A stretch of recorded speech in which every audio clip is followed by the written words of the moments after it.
it is very hard to know what to say in terms of coverage or reportage, because this is unprecedented. The scale of this catastrophe is absolutely unbelievable. And it is, again, important to remember that not that long ago, i.e. a month, all of the people responsible for inflicting these harms upon our country were cheering Liz Truss to the rafters, the Daily Mail. And you have to check the dates sometimes. September the 24th, 2022. I'd remind you that the date today is the 17th of October, so not even a month ago.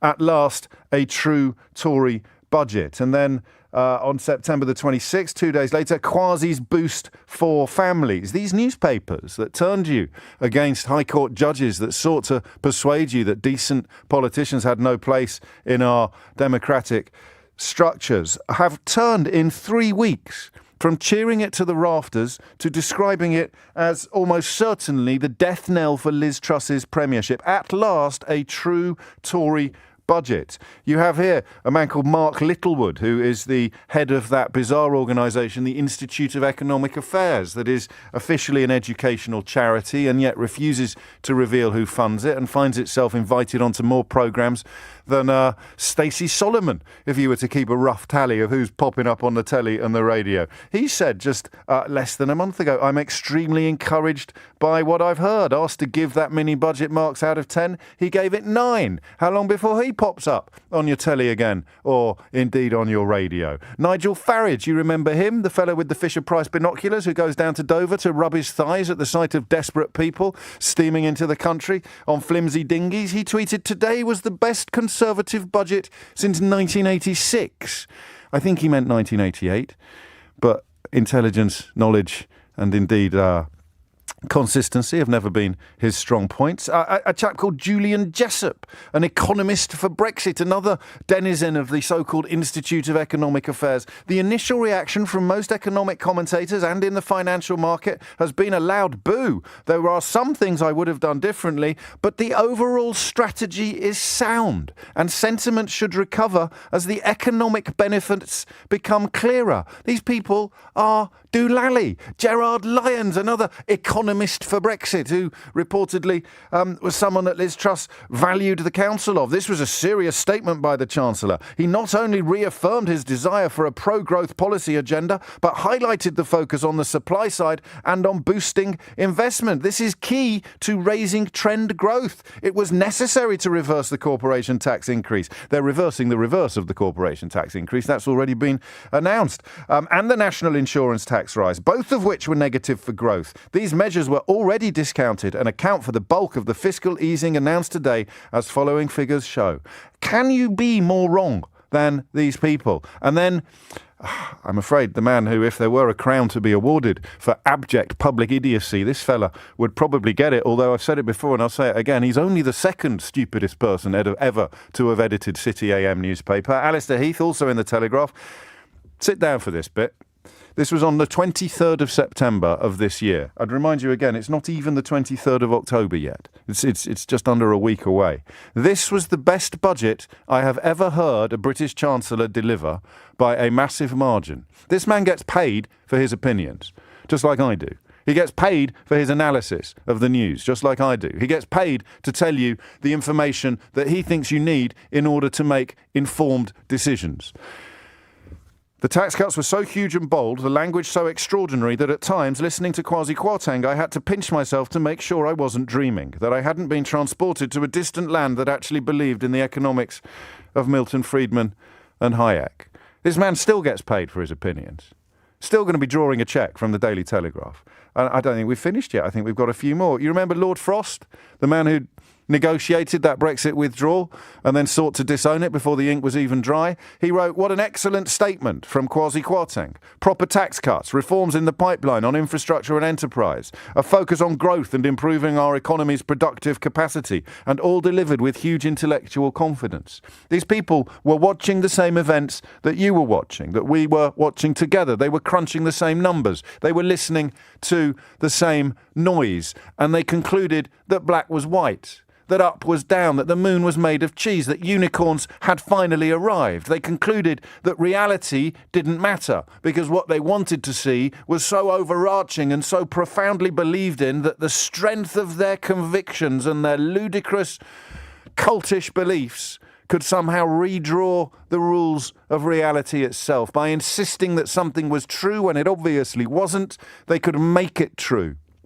By denigrating and insulting and abusing those of us who've spent years quietly pointing towards reality, quietly insisting that light is better than dark, quietly explaining why these people were talking undiluted bilge on a highly paid and daily basis. They were vile to us, and now all of their chickens have come home to roost almost at exactly the same time, and almost by poetic coincidence, just as Brexit begins finally to completely fall apart in real time and full public view, so Donald Trump's utter depravity, the seditious nature of his conduct in the run-up to January the 6th is becoming undeniable and crystal clear in America, where, thankfully, the determination to cling to the carcass of corruption appears to be much more popular than it is here. Nobody, as far as I can tell, is clinging to the carcass of Liz Truss's premiership. And of course, some people will seek to separate it from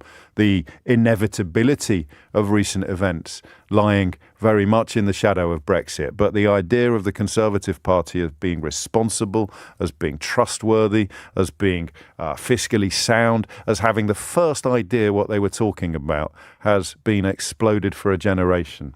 So why don't I feel happier? Because I live here, and I love this country, and I never want to live anywhere else. I never have wanted to live anywhere else, and I hate what I see. And the shallow schadenfreude of vindication, the small frisson of delight, perhaps, that you feel when you see some of the people responsible for inflicting this upon us all recognise their folly, or at least acknowledge their mistakes, doesn't fix anything. It doesn't undo anything. It doesn't matter how many times you can scream, "I told you so," from the top of the highest mountain in the country. It doesn't undo the damage that's been done.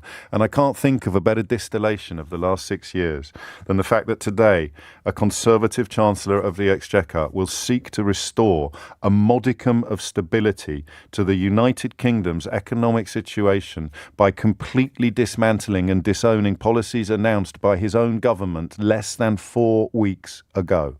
Pause and think. This is not normal. This is what happens when the ruling class is permitted, largely by a supine and sycophantic media and a gaslit population, to detach itself from observable and objective reality, to abandon truth, to denigrate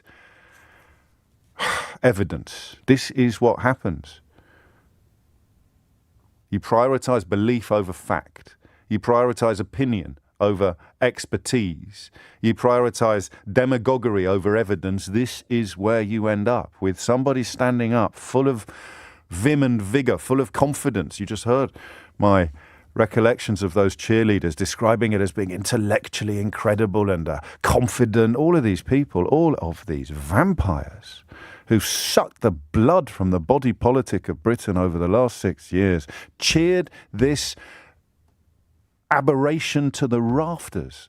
They'd have carried Kwasi Kwarteng through the streets on their shoulders that weekend, even as the pound had a fit of the vapours. They claimed it would soon pass. But it doesn't, because they have rendered us small. They have rendered us less relevant than we have ever been before.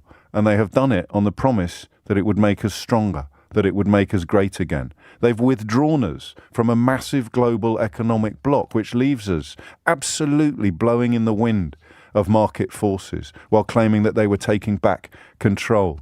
They have sacrificed everything. They've bet the house on a promise of growth while still being beset by senior members within their own ranks who are diametrically, psychologically, pathologically opposed to immigration. So we're going to have growth while we reduce the number of workers that can come into the country. They've bet the house on a xenophobic, jingoistic fever dream, and they've lost the lot.